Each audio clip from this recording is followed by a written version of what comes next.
right. Hello, Hey. and welcome back to the Swine Before Pearls podcast. Yeah. The people have been demanding it. They the have people been. cry in the streets. They say, we want Swine Before Pearls. And we deliver. We always deliver. You know what I like about Swine Before Pearls? No.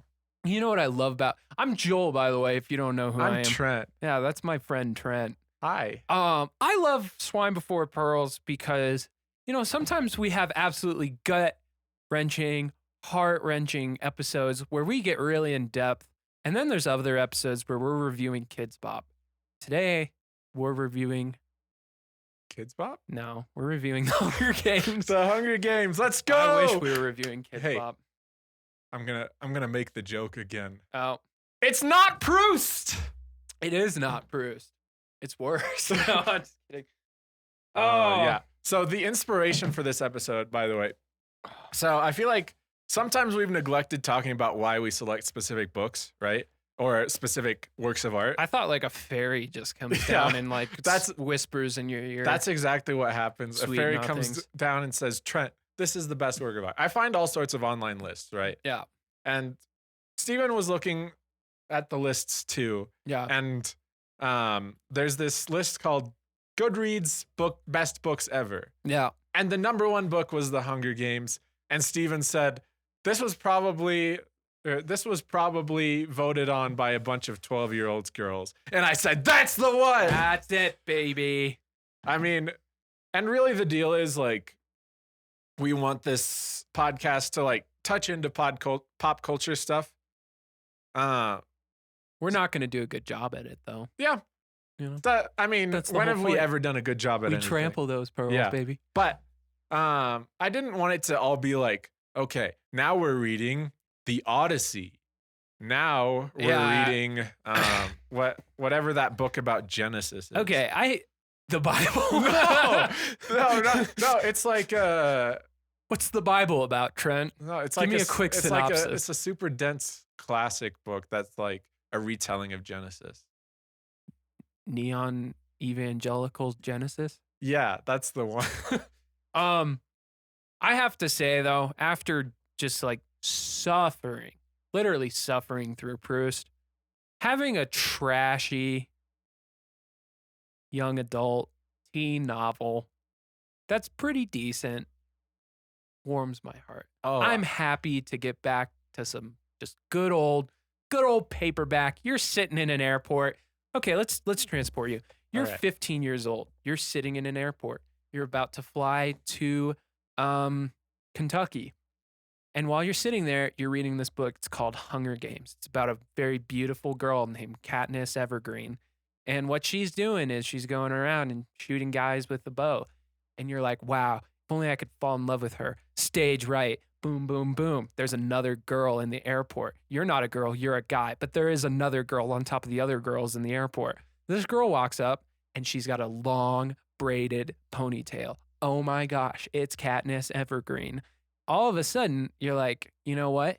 This feels real to me because I'm a young teen and I'm reading a young teen novel. So you go, you give her one of these, kind of look at her, and you say,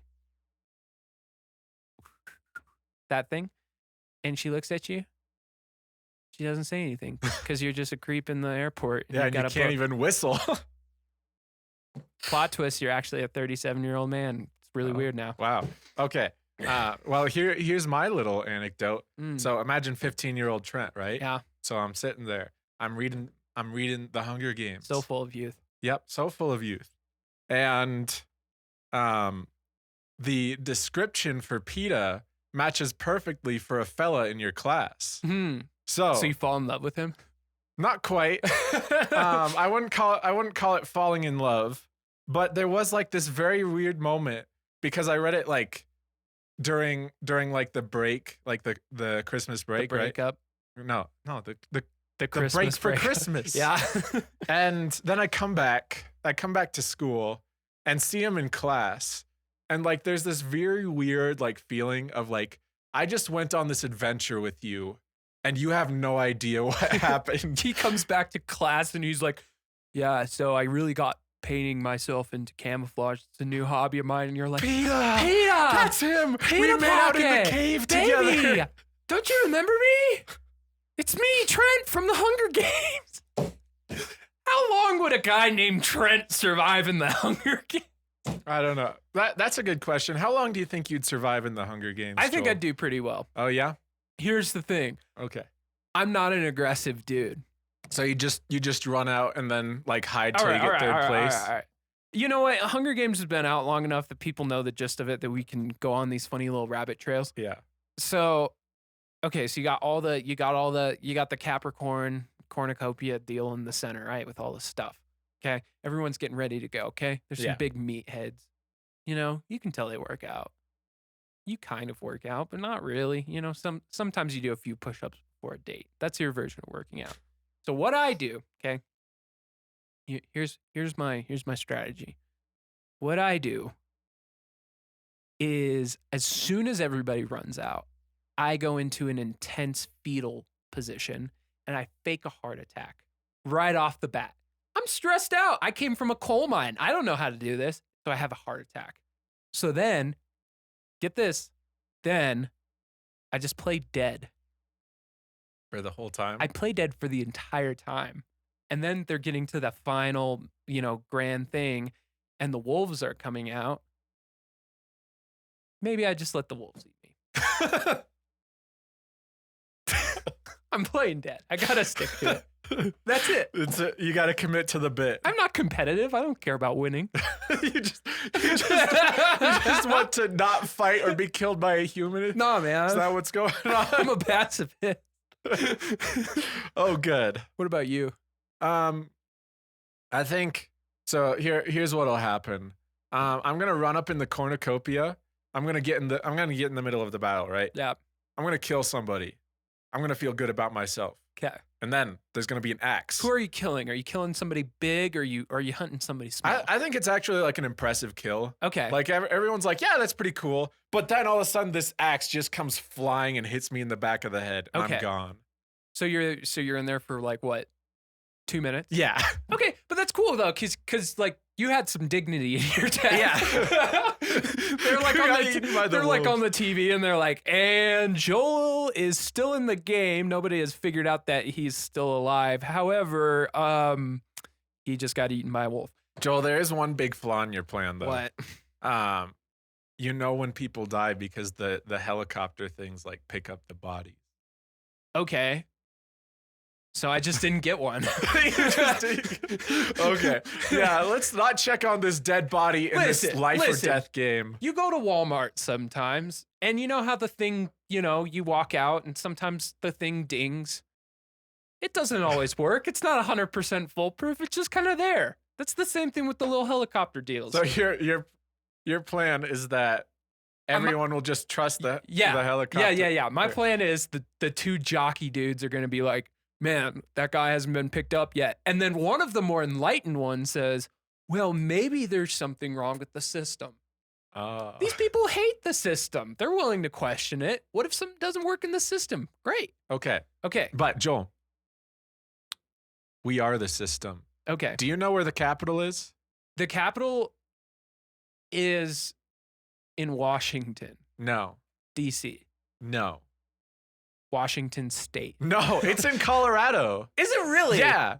She talks about Heck yeah. She talks about how like gosh, it's in I've the read Rockies. that book twice and I didn't know where it was. Yeah. You can actually like look up maps online of Panem. Okay. And we're the privileged rich kids. Dude.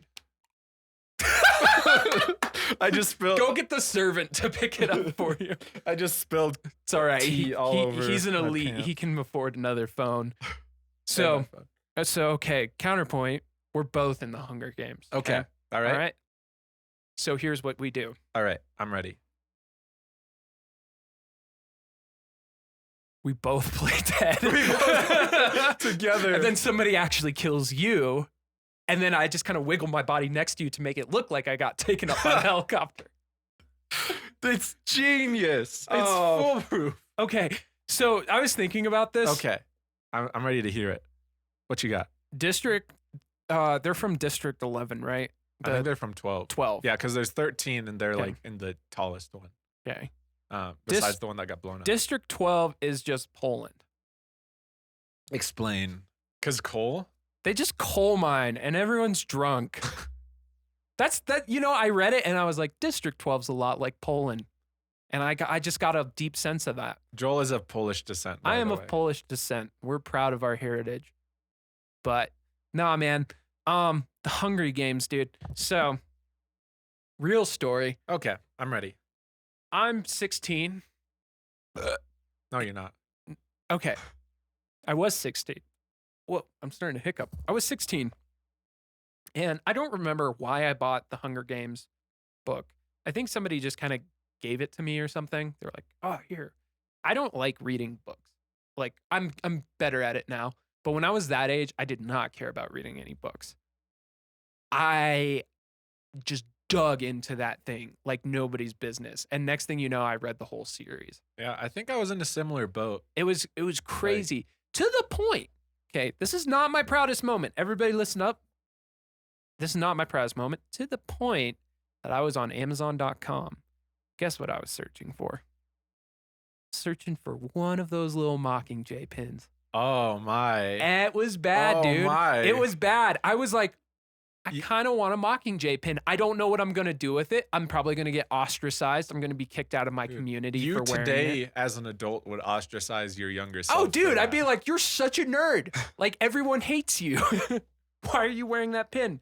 You're going to make our fans who wear Mockingjay pins really sad. Yeah. If you still got one of those around, it's probably your fault. No, but I thought it was cool. I like really got into it. And that had really never happened with a book where I was like, I'm invested in this to the point where I actually wish I could be in this world. That's kind of messed up. Why? You want to live in the Hunger Games? That's like one of the worst worlds to live in. I think it'd be fine. I think I'd do all right. You'd do all right. Yeah. In a dystopia. Yeah. You want to live in a dystopia. We already live in a dystopia. What's another one? Okay, listen. This one's worse. All right. Listen, this is why it would be easy, okay? Okay. Tell me why you want to live in 1984. Okay. So, sure, there's an overbearing government. Yeah. There's always an overbearing government, okay? Sure, they might take my little brother away and make him go kill other little kids. I don't have a little brother. I'm good to go. I am the little brother. I'm probably aging out already. All I get to do is make bread and go hunt with my little bow and arrow and not actually work a job in the coal mine because you never see them do it. And it's just easy. And worst comes to worst, I have to go play a death game. So what? Big deal. Have you ever been to Dave and Buster's on Friday night? That's a real death game. Yeah, you're definitely ending up in the Capitol. Dude, I'd rock it in there. Dude, I'd rock it anywhere. It's just you just want to live anywhere in the Hunger Games. It's an objectively great place to live. No. Yeah, it is. It is. I would do great in the Hunger Games. That doesn't make it an objectively great place to live. Sure. You either get to live a really cool, simple lifestyle. You don't have a cell phone. You probably get a cool trad girlfriend who knows how to like sew.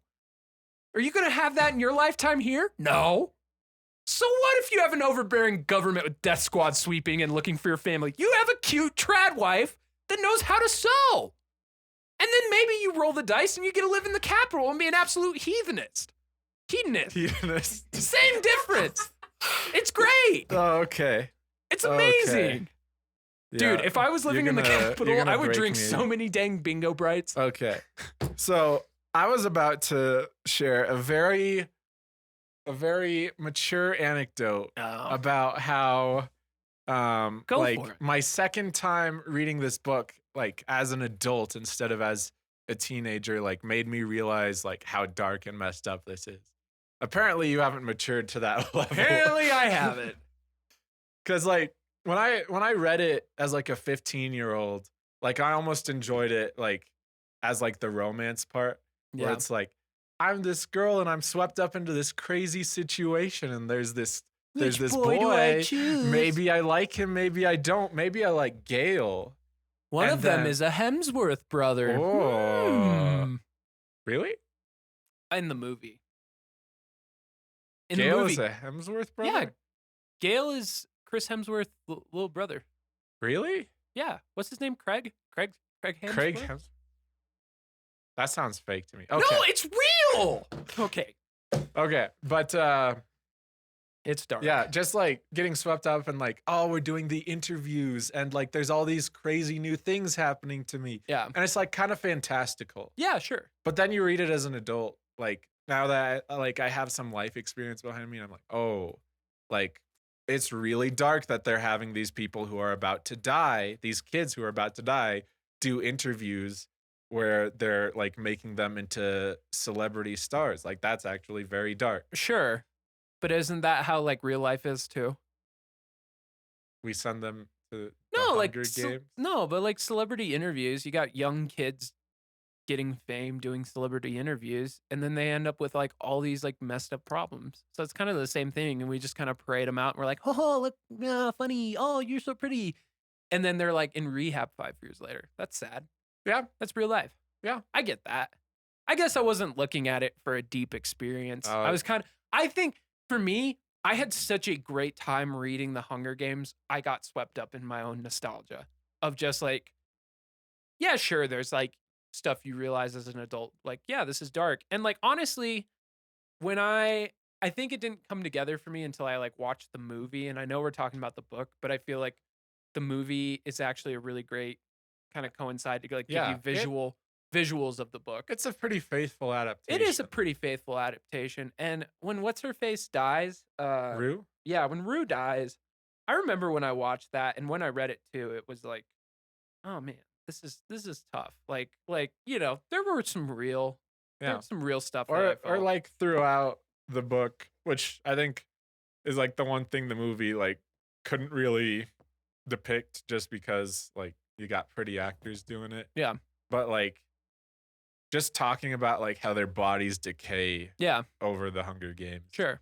Like that's really tough because it's one thing if you're like, oh, I'm gruff and grizzled and I'm gonna survive the fight. Yeah. And it's another thing if it's like, yeah, everybody's just kind of like falling apart and we're like not in good physical health. Sure. And we're just like hanging on by a string. Yeah. I mean, all joking aside, it is a pretty it's a pretty interesting concept to like to have that. And I think whenever you involve like kids in something, it kind of makes it all the more real because it's like, oh, like kids, their brains aren't fully functioning. They're not going to make the same decisions as adults. They're not, you know, it gets kind of gnarly out there. But there was actually a guy I knew who refused to watch the first Hunger Games movie because it's about kids getting killed. But then he was fine with watching the other, I guess 3 technically. Yeah. Because like it's adults dying. Yeah. Yeah. So the Hunger Games is dystopian. It's dark. It's dark. And it's Joel's fantasy. And it's my fantasy. Here's the thing. You had on the Christmas Story episode, you got to have a manifestation of your fantasy, aka dancing in a gym, having a will they won't they situation. I get to have my fantasy of haggling for bread. But like there is kind of like say what you want, like dystopian, dark, blah blah blah. There is kind of a purity in like these districts.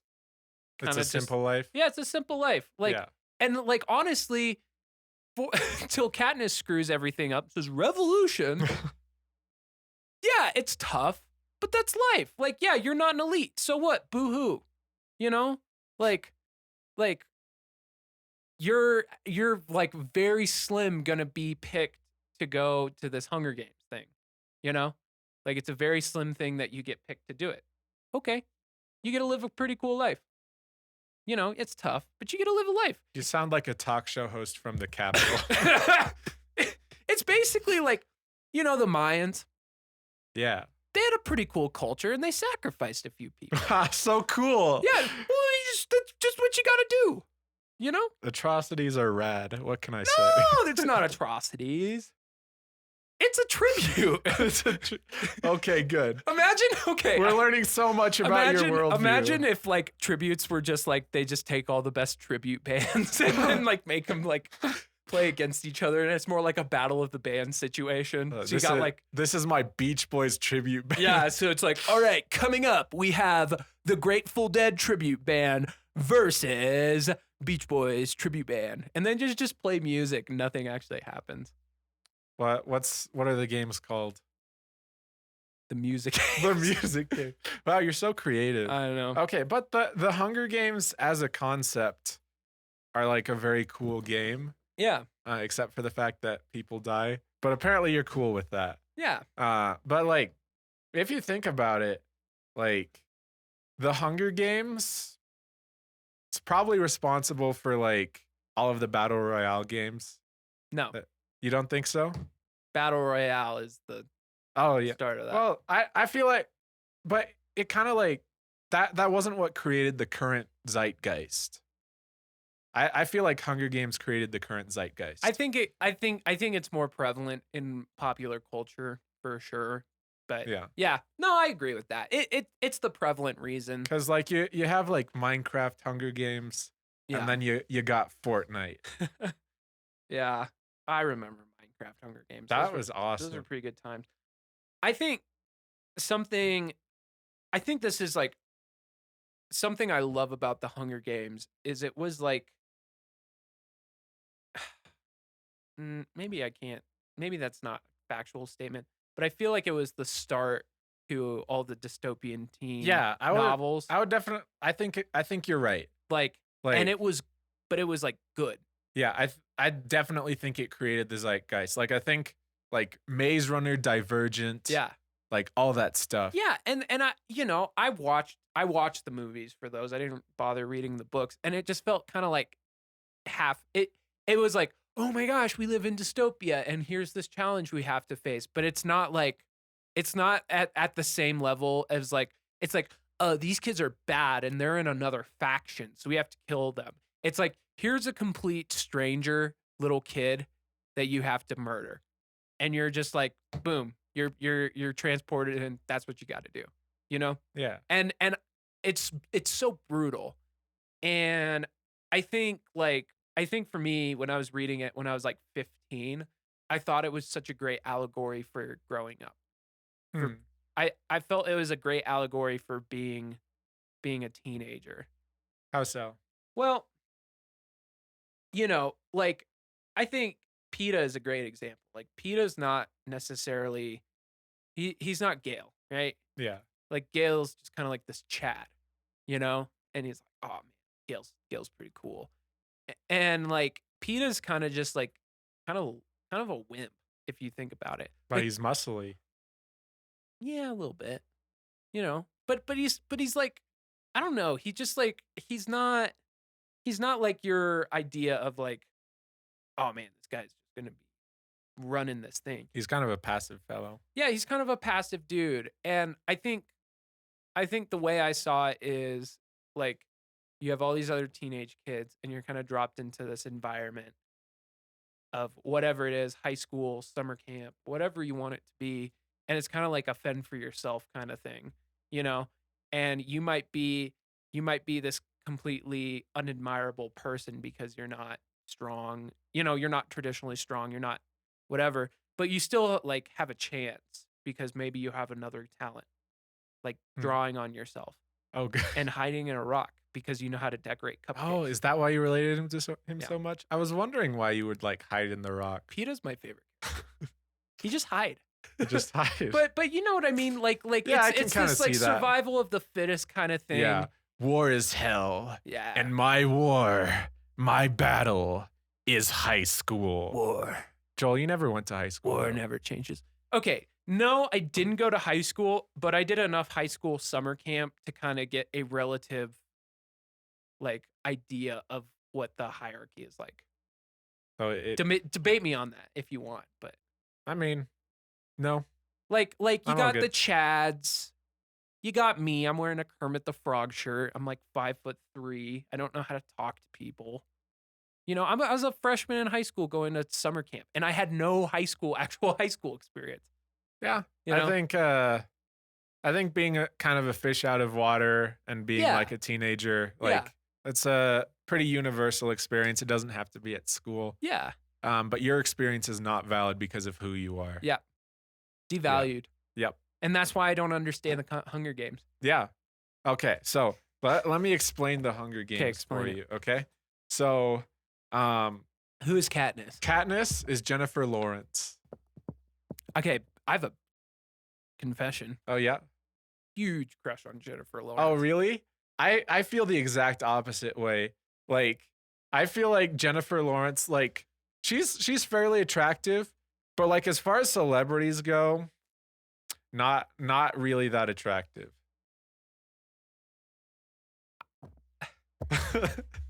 You misogynist. Like You just care about looks. You're an ape. why As are a you personality, why are you so attracted? She is so quirky and funny. Okay. You've obviously never seen a Jennifer Lawrence interview. I have not. She is a quirky, funny, vibrant young lady. Okay. Apparently, Jennifer Lawrence has a great personality, and I wouldn't know And that she's hot. because She's in Hollywood. She's all right. I've only seen her in Hunger Games and X-Men. You didn't like her in X-Men? No? Why? I don't know. Do I have to defend my personal Yeah, I taste in think you women to might. you? X-Men was like an awakening for me, dude. That was like my second Princess Leia moment. I was like, this is what I love her. Is it because she was blue and naked? No. No. She wasn't blue. It wasn't just that. It was her character arc. Yeah. Yep. It was the fact that Okay. she was a complex character and she had the past. And Steven's face palming right now. okay, despite that, this isn't even about the movie. It's about the book. Yeah. Um, It's relatively about the book. It's kind of about the book. It's whatever we want it to be. Yeah. It's our podcast. We could set fire to this table if we wanted to. Yeah, that's true. We could put bingo brights on Steven's table. Dude, cheers. Cheers. Cheers. Yeah, I forgot where we were, but I was just All right. vehemently I'll talk about the book. defending against misogyny. I think the world building in this book is very good. Yeah. Like it constantly just brings up new ideas and none of it's overwhelming. Yeah. You know, you can be a stupid guy who can't read books about going on walks, but you can read this book and follow it. Yeah. And every time it brings a new idea, it's interesting. And it's so vivid. Yeah. The world building, because I read the book before I'd seen the movie. Yeah, I read the book before the movie came out. Yeah. Yeah. And it was like, that's what I liked about the movie was it translated so well. Things that you kind of already had like ideas about. It's like, what does the Capitol look like? Yeah, it's kind of weird and flamboyant and crazy. And, it's like, makes sense. yeah, it's like, in the cornucopia and stuff,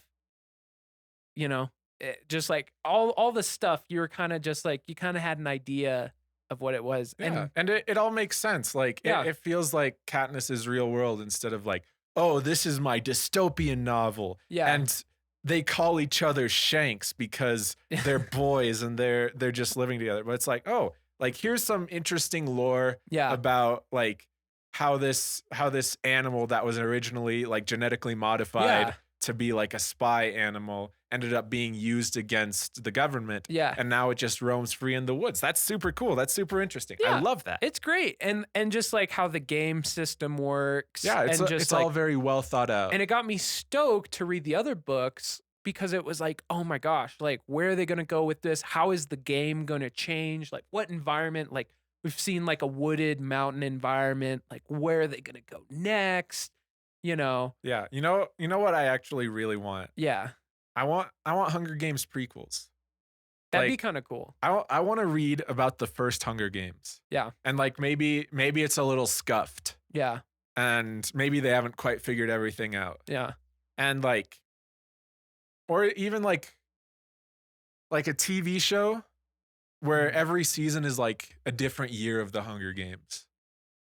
Yeah, that'd be kind of cool because then Yeah. you can kind of get invested in new characters and then they die Yeah, and then every season. like I think the disadvantage of like the storytelling in the Hunger Games is like Katniss is the main character. Yeah. And it works. Yeah.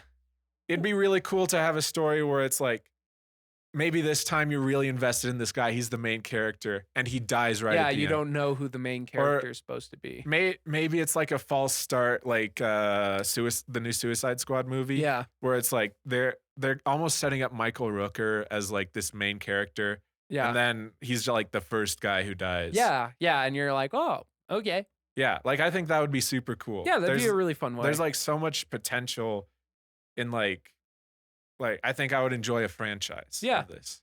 No, I think when when the last two movies came out, I was kind of like full. I was like, okay, I'm good. I feel like the third book doesn't really hold the premise well. Yeah, and I fell off reading the third book too Yeah. when I was like, I really struggled through it. Yeah. I made it, but I struggled through and it took a lot longer to read. Yeah. And I feel like the plot device of the Hunger Games themselves is very important to the quality of this book. Yeah. Yeah, it's true. Because it's so new. Like even in the second one, it's like, how are we going to ramp this up? How are we going to make this more exciting? Yeah. But in the first one, it's like it can kind of be in its most raw form and it hasn't been really explored yet. So it's not like, oh, we need to like wow and dazzle you with new things. It's kind of just the bare concept. And I think that's one of those beautiful things that makes it work so well for the first book is it's like you don't have this preconceived notion of what the Hunger Games are, You're discovering it. You're discovering it. And it's kind of like playing a video game. Like I kind of relate because I was starting to play Skyrim around the same time. I was playing Hunger Games or reading Hunger Games. But like I really like that being a newbie and everything is just so fresh and new and you don't know it's around every corner, And that's kind of how I felt reading the Hunger Games. It was like, this is also fresh and new. And the characters are just written with such like, even like the small characters like Katniss. I don't think she's a small character. No. But Katniss is like dress design. Oh yeah, Cinna. Yeah, Cinna. You know all the names. Yeah. But Cinna, he's in there for like brief periods, but it's just you feel like you know the guy. Yeah, he's a. There's a lot to him. Like he's part of the Capitol, so he like is like kind of part of the problem, but he's also part of the like, solution. Yeah, he's like kind of an ally too. Yeah. And that's like the cool thing about it's just like finding people to kind of like stand in with solidarity along the way. And I don't know, I really like that. And man, Katniss as a character, I really like Katniss as a character. Oh yeah, I think like you can tell right away that she like has a fair amount of trauma in her life. Mm-hmm. And you can see how she copes with that. And I think like she makes the best kind of her situation. Yeah. And then you can like see how the trauma affects her like going forward through the book. Yeah. Yeah. And she's like equipped to be in the Hunger Games in a way because it's like, oh, she kind of knows a little bit about archery and like stuff like that. But I really like how that is equalized in the Hunger Games. Like, it's like, it doesn't matter if you have a skill that makes you good at killing. If you don't even have like the right tools to start with, like that's the interesting thing. It's like, you'd kind of be like, if a worse writer wrote the book, it'd be like, Katniss runs out into the middle, grabs the bow and arrow, just starts pinning down mofos. Yeah, I actually forgot about that. Like as I was rereading, I was surprised that she didn't get the arrows right away. No, it's saddest. It's so gratifying because she's going to be good with them, but they don't give her that device until she has to struggle, So it kind of breaks up the deficit of like of like, we don't get to see her become a master archer. She kind of already is. Like, she refines her skills a little bit more, but she already has a good knowledge of it. So it's not like, oh, Katniss is amazing at everything and she's going to beat this thing. We get to watch her like go over that deficit, and it makes you just like respect her even more. Yeah. And she still grows a lot though. Yeah. Like Hamish kind of teaches her like how to manipulate the audience. Yeah. For her own benefit. Yeah. Hamish is a cool character too. You like him? Yeah. He's I wonder why. Maybe because he's dirty. Yeah. Maybe because he has an issue. No, I like him because like I feel like the Hunger Games, it's kind of interesting because we were kind of talking, you're roasting me for glorifying the child killing, which is fair.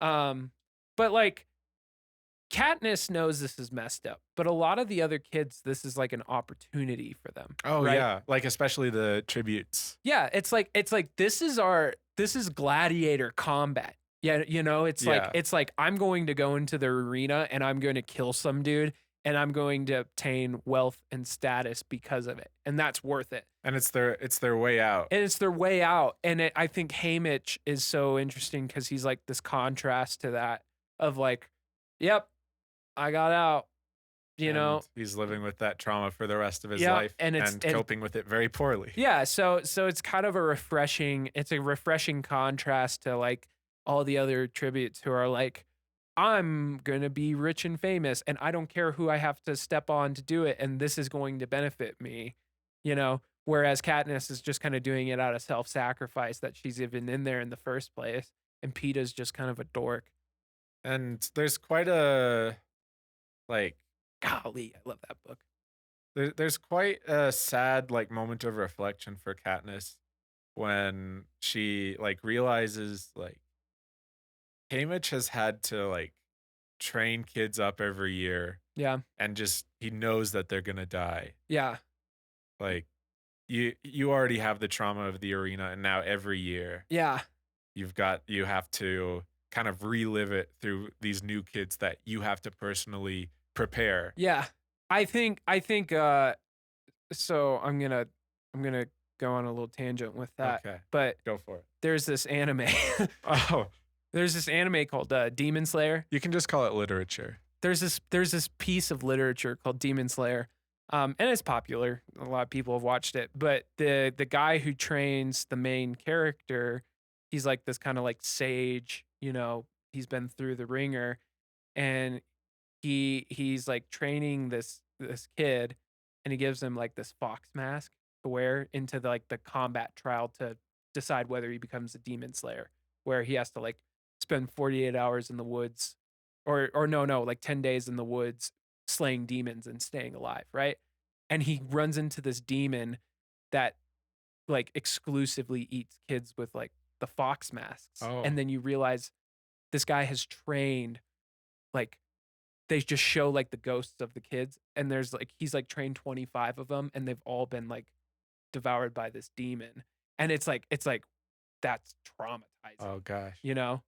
And there's like a freedom in that too when you get to see like the kid make it. And it's kind of the same thing with Katniss and Hamish, where it's like, oh, like somebody finally survived. Someone Both finally of them survived. Yeah.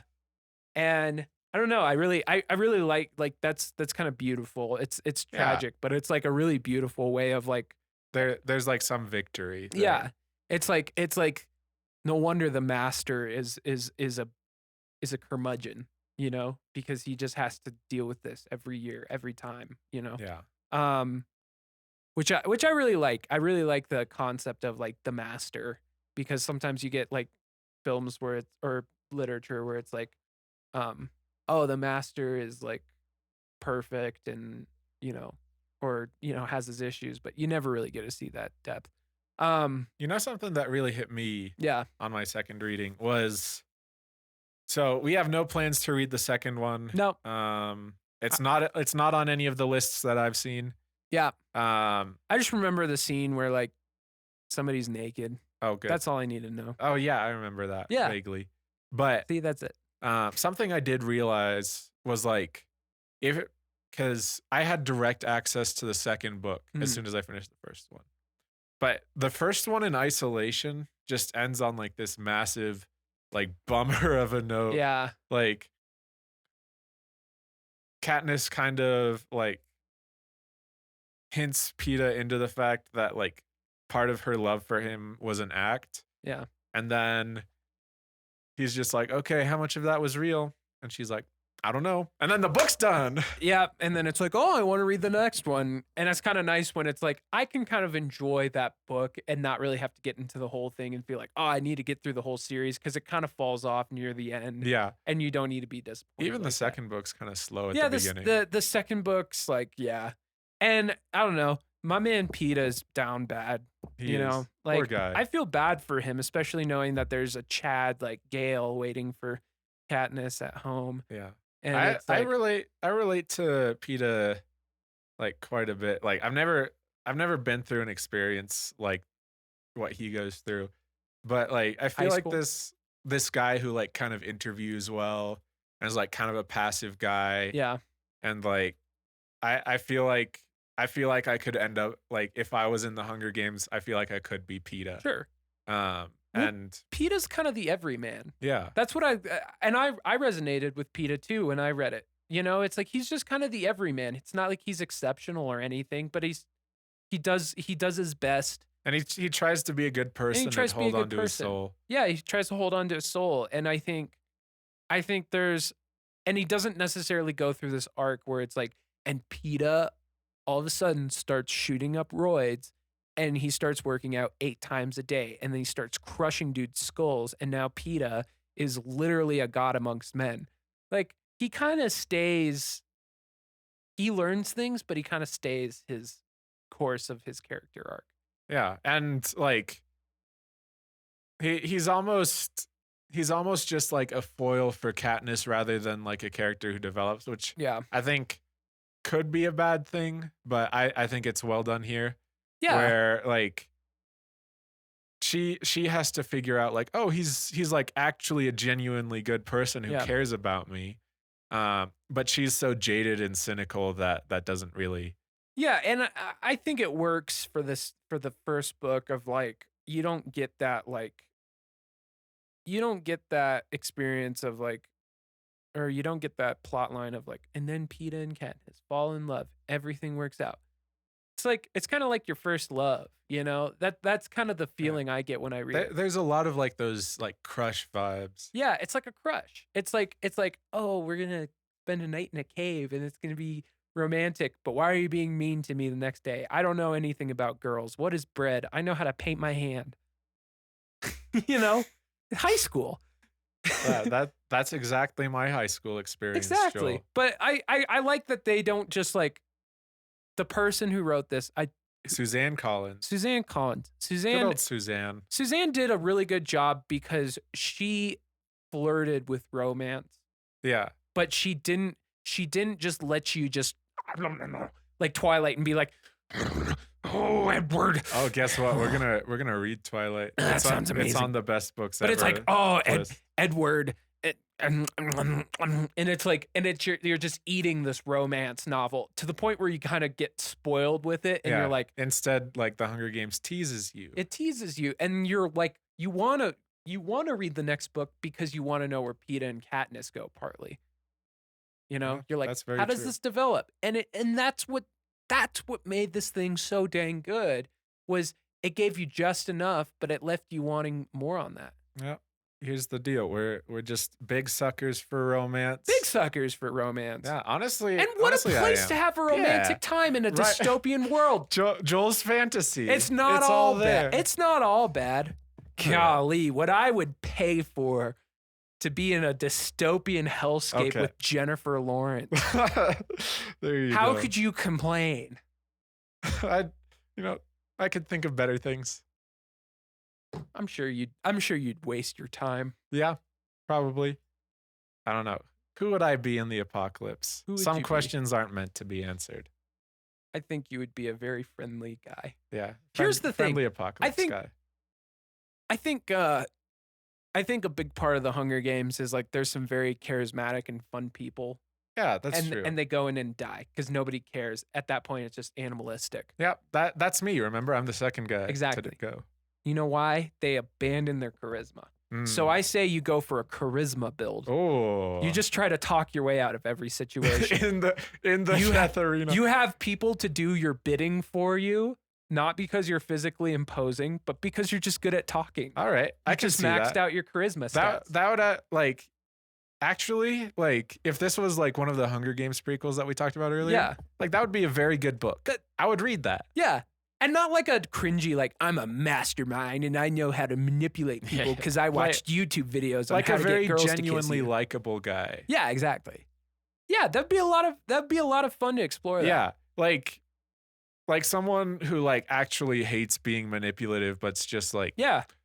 good with people, and like that gets them very far. Yeah, you're just a good, fun-loving, charismatic guy where it's like, you get your crew together and you're like, hey guys, it's been a long day of killing, you just saw your best friend die, man. It sucks. Hey, you know what? Let's make some dinner. Yeah, around the campfire. Let's toss around the hacky sack, guys. Let's just build a great company culture. have a community. Look, I brought donuts. We have video game. We have casual Fridays. Just be that guy. And then There we go. And then it comes to the end, and then you just have to kill one of them. But that's okay. That's that's the Hunger Games. Yeah, it's like that's it. Sorry, baby. You know what? Yeah, like so- maybe at the end of the book they go for like an honorable duel. Yeah. Where it's like it's the last two of us. Yeah. So we both have bow and arrows and Stand to the back. Yep. We'll just whatever goes. I wouldn't have any honor in that. Oh yeah. I'd probably just turn around after 3 and pop him. Who Who not a cares? good He's guy. dead. Yeah. He doesn't care about my So- honor. If Joel and I are in the Hunger Games and we make it to final 2, I lose. Probably. Yep. Okay. Better idea. Okay. Final 2, All right. but it's like a series of 3 events. Thumb war. Okay. Okay. So you start with the thumb war Got it. drawing contest. Drawing contest. Okay. I lose again. Okay. And then you have to I don't know, like You maybe ran just out of like poaching ideas. an egg. Poaching an egg. Yeah, like who can do the best, Okay. like And then- because that takes skill. And then whoever sure they got fails Dies. dies. I guess there's probably like some animal or something like that they designed to kill us. So just jump in. Like a toucan. All right. Could you? It's just the Fruit Loops toucan on steroids. He's like, what's his catchphrase? Like, I'm fruity for Fruit Loops. You think that's what it is? What is it? I think you got the cocoa. I don't even think he I'm has. cuckoo for cocoa. I'm fruity for Fruit Loops. What an intro. Hey guys, I'm fruity for Fruit Loops. Okay. He doesn't say anything. I'm pretty sure he's just a toucan. He says, "Give me the loops. Give me your soul. Come, children, let me devour the fruit. Invest your soul." Okay, I think we're getting a little lost in the weeds. We should turn that into an NFT, that cash praise. Okay. I'm fruity for Fruit yeah. Loops. Yo, Kellogg's, when you get off strike because you're not paying your workers, come talk to us. Hit us up. Hop on the pod. We got a new slogan. a new slogan. We got a new slogan. I'm fruity for Fruit Loops. I think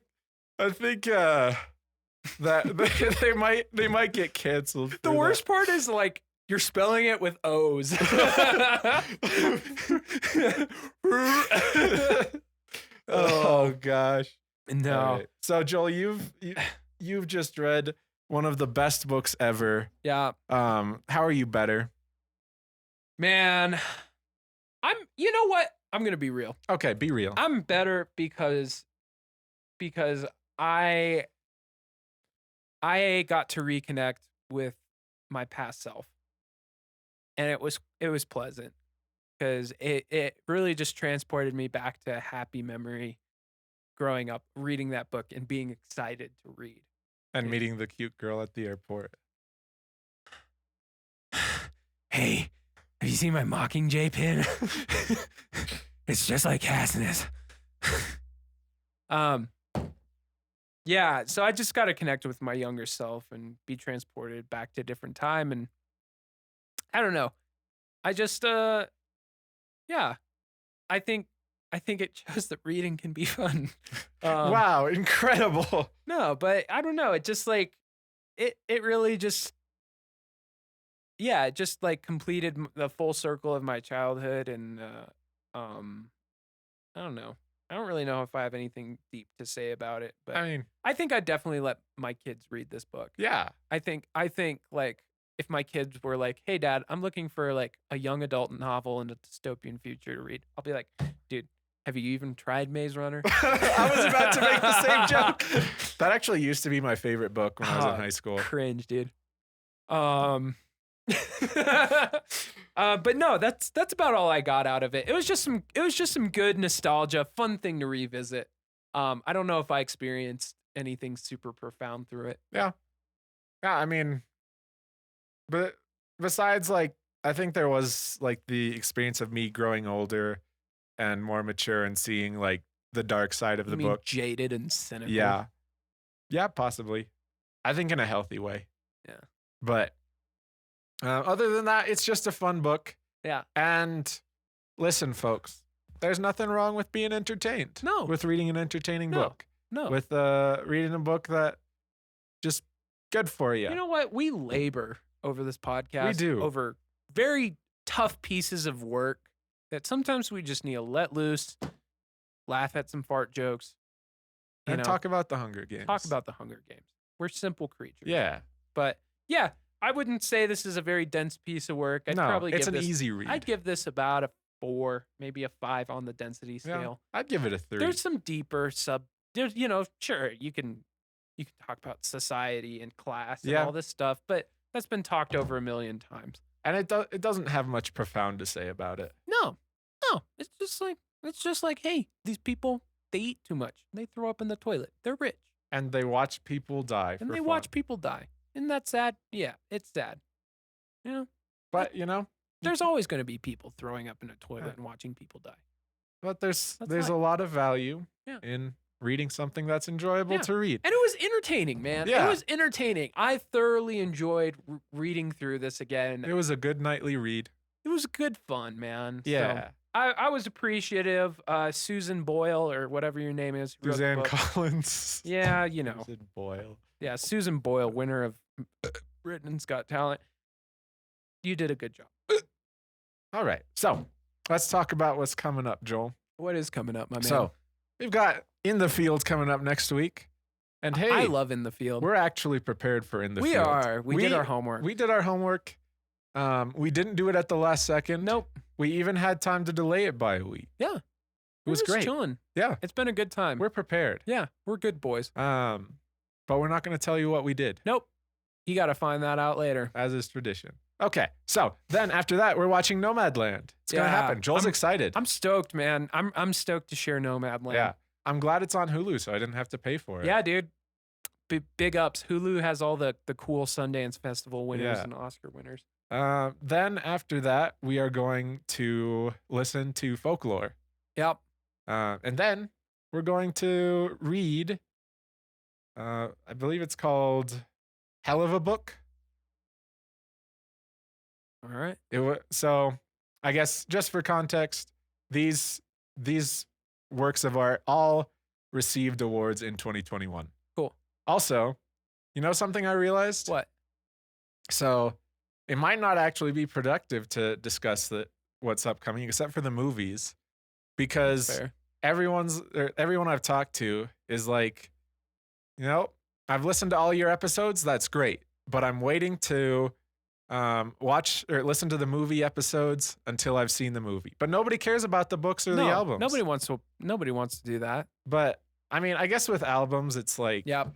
You can hear someone's recommendation to decide whether you want to dive into it. Yep. Because like I've had somebody tell me like, hey, like I actually listen to Pet Sounds now that you guys reviewed it. That's sweet. I like that. Yeah. Yeah, no. And I just want to say a big old thank you to our viewers. Yeah, both of them. And listeners, all 2 of you. And if you're a straggler that came in through our TikTok, well, God bless you. Yeah. Subscribe to our TikTok and our YouTube. Yep. Make sure to like, comment, and subscribe. Yep. If you listen to the podcast on your favorite audio streaming service, watch it on YouTube. Yep. To bump it up. And if you watch it on YouTube, go ahead and listen to it on the streams to bump us up. For sure. Because we want to exploit the system. Yep. Milk it for all it's worth. Yeah. Big shout out to Steven, our producer, as always, for taking the time and doing this for us. We love you, Steven. Big shout out to Twizzled as well for doing all the great sound that you get to hear at the beginning and end. And Rachel. And Rachel. She did the art. For doing the art and making us stoked about what we're actually doing. Whenever I tell people about the podcast, I don't get excited about the actual podcast. I get just show excited them about the art. It's like, guys, we have art. It's really cool. Yeah. All right. Get excited about the merch. But we love you guys. I love you so much. Both of you. Both of you. If I could kiss you both on the forehead, I would. Yeah. And, I'd want to live in a dystopian future with you. We could make bread. Let's hold hands. Paint ourselves future. green. We'll kiss in a cave. Kiss in a cave. Isn't that all we're trying to do in life? Yep. Just kiss in a cave. Guys, go out and kiss in a cave this week. Bye. Bye. Love you.